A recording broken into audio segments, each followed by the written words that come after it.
In a distant past, in a city encircled by gray stone walls and shrouded in the smoke of the industrial age, lived a young man whose life was filled with hardships and struggles.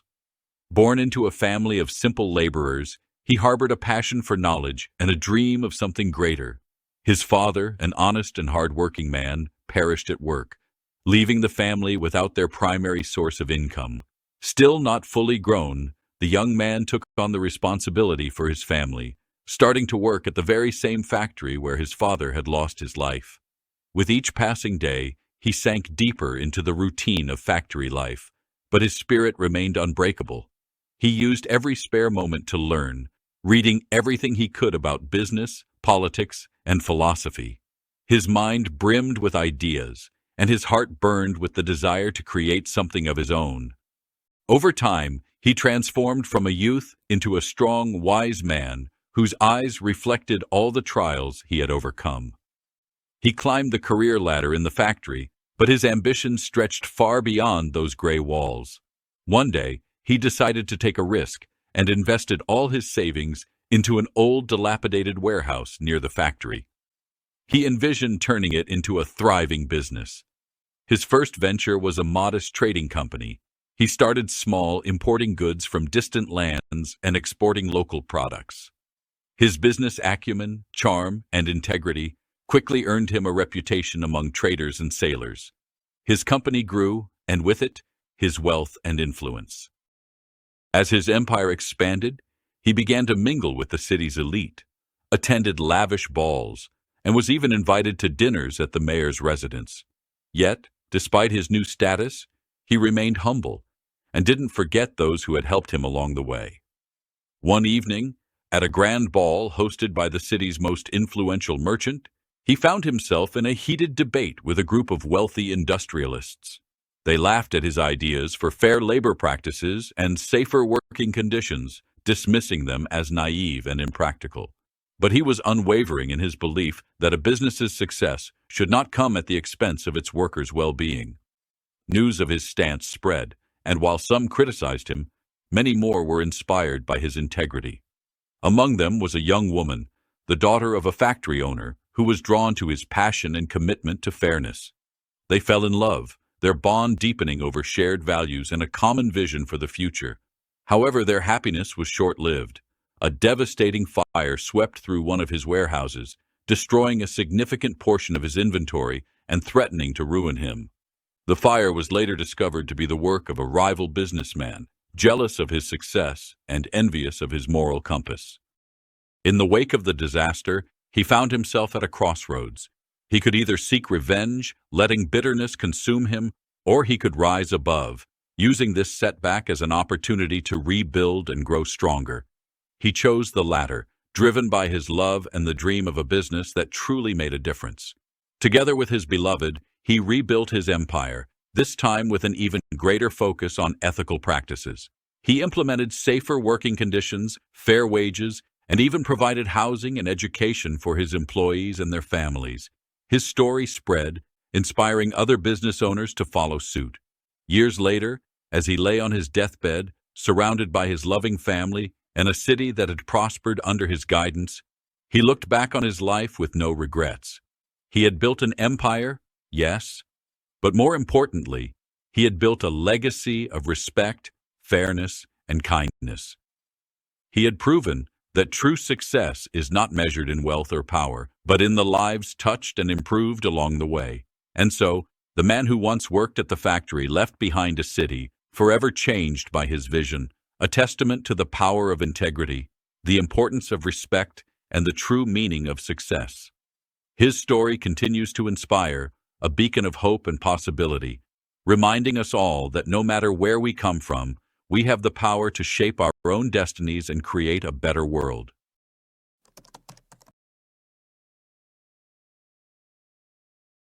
Daniel Hughes didn't look like a man who held the fate of 153 employees in his hands. He wasn't dressed in a suit, didn't carry a briefcase, and he certainly didn't arrive in a chauffeur-driven car. Today, he wore a faded denim jacket, worn jeans, and a cap from his college football days. No one would recognize him like this, not even the district manager who had shared a drink with him last week. He parked his old Toyota Camry a block away, not because he had to, but because he wanted to. He wanted to feel the rhythm of the street, the pulse of the city, the reality of the people who walked through his dealership doors every day. As he approached the building, the sign bearing his family's name made him pause. Hughes Auto Group, it read, a testament to his father's legacy, to his own dedication, and to the dreams of the people who worked tirelessly to keep it running. The complaints had started as whispers, a murmur of discontent that had grown louder with each passing day. A customer in Kansas City claimed she'd been charged for services she hadn't agreed to. A family in St. Louis said their monthly payment had suddenly increased, with no explanation. This dealership in Nashville, one of the busiest in the region, had always been a beacon of trust. But lately, something had changed. The showroom doors slid open as he walked in, the familiar scent of coffee and car wax filling his nostrils. He scanned the room, taking in the 3 sales desks, the 2 salesmen chatting by the water cooler, the receptionist scrolling through her phone. No one looked up, no one acknowledged his presence. And that, he thought, was a problem. He started with the service bay, quiet and focused, nothing amiss. He moved through the customer waiting area, watching a father help his young daughter build a tower with plastic cups. Still, no one offered him help. No one even acknowledged his presence. He walked over to the row of sedans by the glass wall, listening to a salesman pressure a couple into signing that day. The pitch was too aggressive, the promises too grand. He made a mental note to address it later. Then, he turned a corner and stopped. A young woman, maybe early 20s, stood with a baby in a stroller, speaking to a salesman in a crisp blue shirt. She looked nervous, her fingers worrying the edge of a faded envelope. The salesman, on the other hand, exuded confidence, too much confidence. Daniel lingered, listening as the salesman spun a web of lies, twisting the truth to fit his pitch. The woman nodded along, her eyes wide, her grip on the envelope tightening. Daniel's heart sank. This was his dealership, his name, his reputation, and this man was tarnishing it, one deceitful sale at a time. He slipped behind a row of brochures, watching without being watched. He needed to see how far it would go, how deep the rot had spread. He needed to understand the extent of the damage before he could decide what to do next. As the salesman leaned in, his voice smooth and reassuring, Daniel turned away, his mind racing. He didn't want the woman to feel watched, to feel uncomfortable. He wanted to give her a chance to make her own decision, without the weight of his presence influencing her. He wandered toward the far end of the showroom, where a teenage boy stood near a pre-owned SUV. A salesman walked past him twice, not greeting him, not asking if he had questions, just brushing right by. Daniel stepped next to the boy, a small smile playing at the corners of his mouth. "You're looking at this one, huh?" he asked, his voice casual, friendly. The teen glanced over, a little surprised. "Yeah, maybe," he replied. "My aunt's outside. She asked me to check it out while she parks." Daniel nodded, his gaze shifting to the SUV. "You know what kind of engine it has?" The kid shrugged. "Not really. She just needs something safe. Her car broke down last week. Another pass, another customer overlooked. It stung, not because of the lost sale, but because it told Derrick everything he needed to know. Somewhere along the way, they'd stopped listening, stopped seeing people. It wasn't just one bad apple, it was a tone, a pattern. Derrick stood in front of the receptionist, waiting. 20 seconds passed before she looked up. "Oh, hey, do you have an appointment?" she asked, her voice flat. "No," Derrick said calmly. "Just browsing." She waved a hand towards the floor. "They'll get to you." But they didn't. For the next half hour, Derrick wandered the dealership, the only person to offer help being a young lot attendant named Trevor. "Sir, need anything? We've got water inside. I can grab you a brochure if you're looking for the new hybrids," Trevor said. "Most of the time people treat customers fairly," Trevor told Derrick, "but sometimes managers can be rude." Derrick followed the salesman, Brent Collar, as he led the young mother, Monique Ellis, into a side office. Through the open door, Derrick saw Brent showing Monique a quote, the numbers padded, the fees inflated, none of it approved by Derrick. Brent spun a web of lies, promising a 2019 Corolla with a full coverage plan. Monique nodded, unaware of the deceit. Derrick stood outside the office, listening, his fist clenching in anger. The quote Brent showed Monique was riddled with false charges. Brent's smooth sales pitch faltered as Monique hesitantly asked if she could come back the next day. His expression shifted, his jaw tensing briefly, but he quickly regained his composure, laying on more charm. "I totally get that," he said. "But this car's got 2 other buyers waiting. One of them test drove it this morning. I can't promise it'll still be here tomorrow. You don't want to lose out over something small, do you?" Derrick stepped into the office, his voice calm but firm. "That doesn't sound like the protection plan we offer." Brent blinked, startled, his gaze shifting between Derrick and Monique. "Excuse me?" Derrick repeated. "That plan you're describing, it doesn't exist. Not like that." Brent raised an eyebrow, sizing Derrick up. "You work here?" he asked, a hint of challenge in his voice. Derrick pointed at the quote on the desk. "Show me where it says full electronics coverage. Show me where van etching is required. Show me the breakdown." Brent hesitated, his face flushing. "It's in the system," he said, but Derrick wasn't having it. "No," he said flatly. "You explain it right now, in front of her." Monique stood slowly, holding her baby close, sensing the tension. Brent's face paled as the general manager stepped into view behind Derrick, eyes wide. "Mr. Belton," the manager said, recognition dawning on Brent's face. Brent's face paled as Derrick spoke his name. "Mr. Belton," he stammered, his confident swagger evaporating. Monique looked between the 2 men, confused, still holding her baby close. Derrick turned to her, his voice soft but steady. "I'm sorry," he said. "This isn't how we treat people. Not here, not under my name." He motioned for her to follow him, leading her to a conference room at the back of the showroom. The entire floor seemed to watch as they passed, phones falling silent, conversations pausing. Inside the conference room, Derrick sat across from Monique, the quote Brent had given her spread out on the table. "Explain these," he said, circling several numbers on the page. Brent shifted uncomfortably, leaning against the far wall. "Look, I don't know why I'm being grilled," he said, glancing at Jeff, the general manager, for support. But Jeff kept his eyes down, saying nothing. Derrick pressed on. "Do you have a document that shows these fees are approved?" Brent's deceitful tactics were exposed when Derrick pointed out the false fees and inflated interest rate he had quoted to Monique. Brent tried to defend himself, claiming he had met his sales targets and made customers happy. However, Derrick saw through his excuses and called him out for pressuring customers rather than truly helping them. Jeff, the general manager, admitted that he had been too focused on the numbers and not enough on the people. Monique, the customer who had been taken advantage of, expressed her disappointment in the dealership. Derrick offered her his personal assistance in getting a fair deal and promised to have someone else handle her paperwork. Brent, humiliated and exposed, stormed out of the office without argument.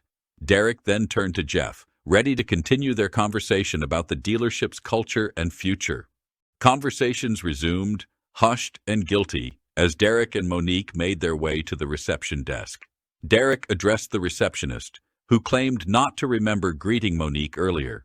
Derrick urged her to start remembering or looking, implying that firing one man wouldn't fix the deeper issue. He then sat in Jeff Lorman's office, the silence thick as the usual showroom noise returned. Jeff entered, looking smaller and more aware of his role in the situation. He admitted to not knowing about Brent's actions, but acknowledged that he knew something was wrong. Derrick pressed him on the decline in customer satisfaction and the rise in aggressive sales tactics. Jeff struggled to explain what happened to their original vision, claiming that the numbers seemed strong and staff turnover was low. Derrick and Monique reached the reception desk, the atmosphere around them thick with tension and whispered conversations. Derrick turned to the receptionist, a young woman with a name tag that read Emily. Emily looked up as they approached, her eyes flicking nervously between Derrick and Monique. "Can I help you?" she asked, her voice barely above a whisper. Derrick leaned against the desk, his gaze steady. "You greeted Monique when she walked in earlier," he said, his voice calm but firm. "Don't you remember?" Emily swallowed hard, her cheeks flushing slightly. I, I'm not sure, she stammered. I've been busy, and I didn't realize. Derrick shook his head slowly.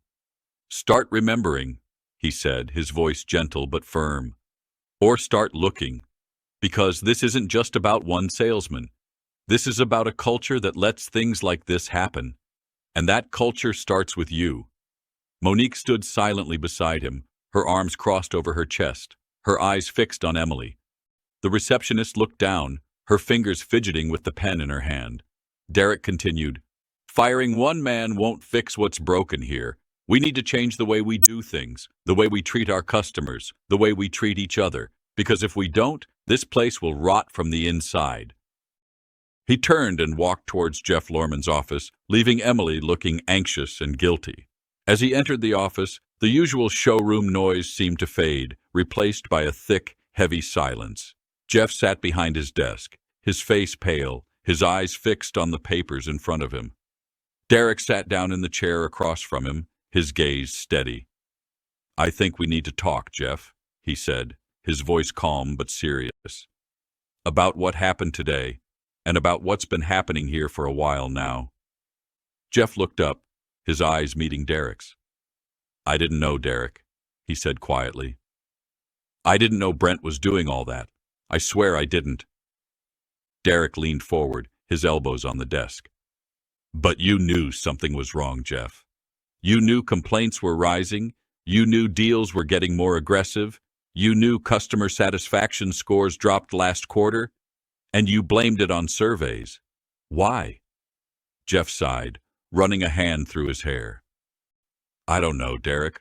I thought we were doing okay. The numbers were strong. Staff turnover was low. I figured. Derrick shook his head. The numbers don't tell the whole story, Jeff. They don't tell you about the customer who left upset, the employee who felt unheard, the culture that's slowly rotting from the inside. We built this place on something more than just numbers, Jeff. We built it on trust, on respect, on a commitment to doing what's right. And I think we've lost our way. Jeff nodded slowly, his expression thoughtful. I think you're right, Derrick. I think we need to change, to go back to our roots. But how? Derrick smiled, a small, determined smile. One step at a time, Jeff. But we need to start now, because this isn't just about fixing a problem. It's about building something better, something stronger, something that lasts. Maybe the industry just changed a bit, Jeff suggested, trying to brush off the severity of the situation. Derrick, however, wasn't having it. The industry didn't change, he said firmly. We changed. We forgot why people came here in the first place. We stopped treating buyers like people and started treating them like numbers to hit. Jeff exhaled, rubbing his face in resignation. So what now? He asked. Derrick's response was clear and concise. We clean house. And not just by firing Brent. I want every deal from the last 90 days reviewed. Refund anything that wasn't clearly explained. And I want one-on-ones with each salesperson. I want to hear how they're trained, what they're told to prioritize. I want to know who else thinks it's okay to sell lies with a smile. Jeff nodded slowly, understanding the gravity of the task ahead. And one more thing, Derrick added. I want Trevor in my office next week. Jeff blinked, surprised. The lot kid? He asked, questioning Derrick's decision. Yeah, he's one of the only ones who looked a customer in the eye today. That matters. A knock at the door interrupted them. It was the receptionist, now visibly nervous. Mr. Belton, she said, the customer Monique Ellis is still in the lounge. She said she's waiting for her ride. Derrick stood. Good, he said. Get her a bottle of water and offer her a seat in the private lounge. Not the plastic chairs by the vending machine. Treat her like someone who matters. The receptionist nodded quickly and vanished. Derrick walked back out into the showroom. A few employees looked up, but no one said a word. Some avoided his eyes altogether. Monique sat in the far corner, baby now asleep in the carrier beside her. She looked tired, not just physically, but emotionally drained. He approached quietly. I know this was a lot, he said, more than you bargained for. Monique offered a faint smile. I've been through worse, she said. People lied to me all the time, at work, at stores, even at the clinic. I'm used to it. That hit harder than he expected. Well, you shouldn't be, and not here, he said. That's on me. Monique looked at him now, really looked. Why'd you come in today? She asked. Dressed like that? Derrick smiled softly. Because people don't tell the truth to the man in the suit, he said. He handed her a small folder. If you still want that car, these are the real numbers, nothing hidden.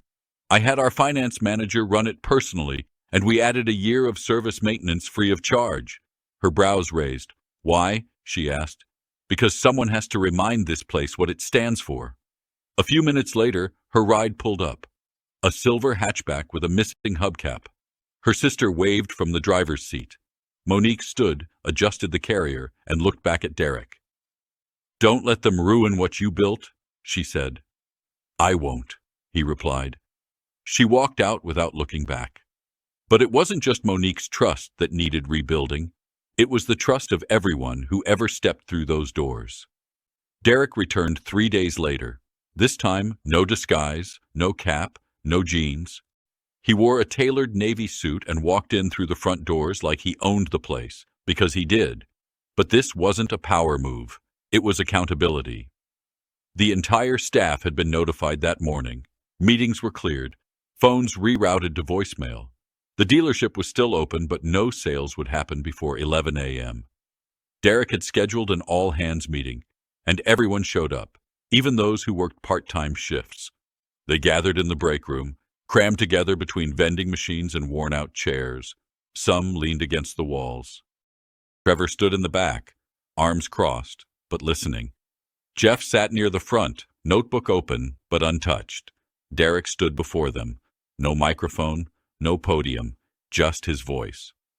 I built this company in 2004, he said, not with investors or a franchise deal, but with a used car lot behind a barbecue joint in Murfreesboro. I sold 3 cars in the first week and washed each one myself. A few people chuckled quietly. Back then, I didn't know if I'd make it. But I had 2 things, my name and my word. I never promised what I couldn't deliver, and I never looked someone in the eye and lied to close a deal. The room was silent now. But some things changed here, he continued. And it's not just one salesman. It's how we let small things slide, how we put pressure ahead of patience, how we've started seeing people as sales goals, not human beings. That's not what I built. That's not who we are. He looked around the room. If you've ever added a fee because you thought you could get away with it, if you've ever rushed a woman out the door because she didn't look like she could pay, if you've ever talked down to someone just because you could, today is your wake-up call. You have a choice. Either help me fix this or find another place to work. There's no in-between. Silence again. Then a voice from the side. It was Trevor. Mr. Belton. Derrick turned to him. Yeah? Trevor looked nervous but spoke anyway. What if some of us were doing things right, but no one ever noticed? Derrick smiled. Then we start noticing. He walked over and handed Trevor a small envelope. Inside was a letter of promotion. Lot attendant to junior sales associate with full training and benefits. Trevor blinked. Are you serious? As Derrick put it, it's like a heart attack, because the people who treat others with respect are the ones I want representing my name. After the meeting, changes happened fast. Brent's deals were reviewed, with 5 of them requiring full or partial refunds. Monique's case was used in a training seminar. Every single manager was required to take part in a 3-week ethics and customer care workshop. Derrick even brought back a retired employee, Arlene Cupp, a no-nonsense woman in her 60s who used to run the front desk. She'd left 2 years ago after saying the place didn't feel the same anymore. She was now the new head of customer relations. Arlene's first move was installing a glass wall between the sales desk and the finance office, so nothing could be said behind closed doors that wouldn't be said in plain view. Derrick walked through the lot that Friday, watching how the staff moved. The energy was different, not perfect, but quieter, more careful, not out of fear, but out of awareness. He stood near the row of sedans and watched a young salesman kneel down next to an older man, explaining the difference between trim levels without talking over him. That was the kind of thing no spreadsheet would show, but it mattered more than any monthly target. Arlene joined him. Looks like they remember who they work for, she said. They better, Derrick replied, because I'm not going anywhere. But there was still one piece left to complete, the reminder of why this mattered in the first place. That Sunday morning, Derrick sat on the porch of his mother's old house in Jackson, Tennessee. The sun was barely up, and the air still held the quiet of early hours. He sipped his coffee slow, staring out at the yard he used to mow every Saturday as a teenager. It had been years since she passed, but everything about the place felt the same. Except now, it was his, a memory wrapped in brick and wood. He pulled out a faded photo from his jacket pocket. A photo of his mother smiling, holding a young Derrick in her arms. It was a reminder of where he came from, of what truly mattered. And it was a reminder of why he would always fight to do what was right, to treat people with respect, and to never let his name stand for anything less than the truth. In it, he was no older than 10, standing beside his mother in front of a dull, rust-colored Oldsmobile. The smile on her face was wide, proud. Not because the car was new, it wasn't, but because it was hers. That was the day she'd bought her first vehicle outright. No cosigner, no help, just her. A nurse's paycheck and a salesman who took the time to explain every paper before she signed it. Derrick remembered how she triple-checked everything, how she asked questions even when her voice trembled, and how the man behind the desk never made her feel small for doing it. He remembered that. And now, decades later, he was the man behind the desk, the man whose name sat above the showroom, the man responsible for how every single customer felt when they walked through his doors. He looked down at the picture again. That moment had shaped him, taught him that dignity wasn't something you earned with money. It was something you deserved just by showing up, by trying. The world didn't give his mother much, but that day, it gave her respect, and that stayed with him. Back at the dealership the following week, Derrick called for a new plaque to be installed by the entrance. It read, "We treat every customer like they're buying their very first car, with dignity, patience, and truth." He didn't need it to go viral, didn't need PR headlines. He just needed every employee to read it, every day. Trevor did, every morning. First thing, Monique came back a month later to get her car serviced. She walked in wearing a hoodie, holding her daughter, and smiled when she saw Trevor behind the desk. "You remember me?" she asked. He smiled back. "Course I do. We got you in that silver Corolla, right?" She nodded. "She's running great." They talked a little more. Just small stuff. But it wasn't awkward, because now it felt right. Derrick watched from his office unseen, just observing. He didn't need to be in the spotlight. He didn't want to be. The point wasn't him. The point was this. You don't build a good business on profit. You build it on trust, on the way you treat people when you think no one's watching. He learned that from his mom. He reminded others of it through Brent. And now, with every handshake, every sale, every explanation given without pressure or spin, he rebuilt it. Bit by bit. That's what soul really is. Not something you claim, something you protect. Because once it's gone, getting it back takes everything you've got. And Derrick Belton wasn't about to let his name mean anything less than the truth. If this story hit you somewhere personal, if it reminded you of a time you were treated like you didn't matter, or a time someone stood up for you when they didn't have to, hit that subscribe button. We've got more stories coming your way that speak to the heart, not just the headline.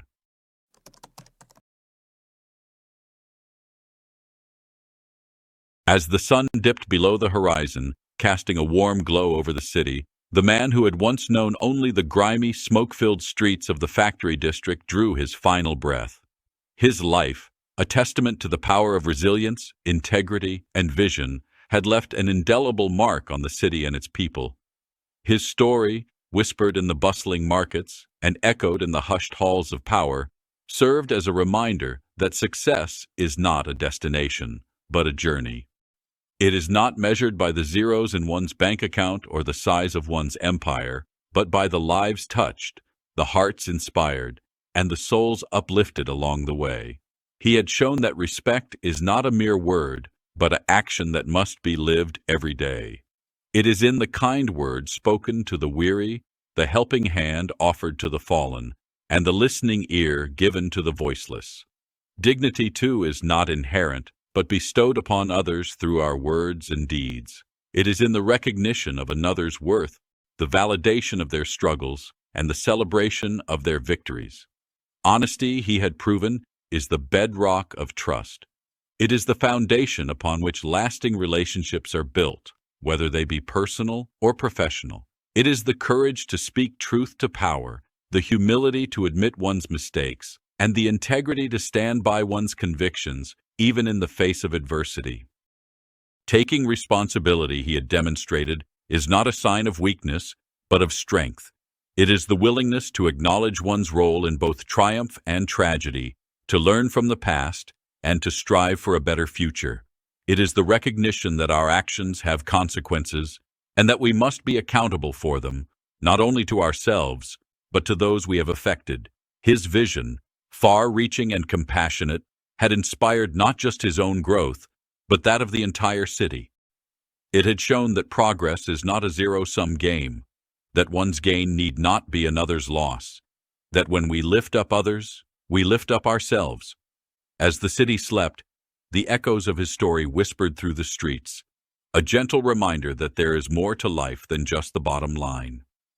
That success, true success, is about the love we give, the lives we touch, and the difference we make.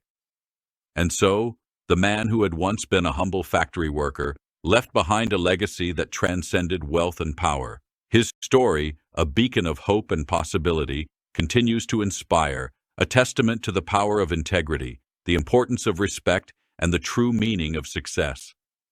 It serves as a reminder that no matter where we come from, no matter how humble our beginnings, we have the power to shape our own destinies and create a better world. One act of kindness, one moment of honesty, one act of responsibility at a time.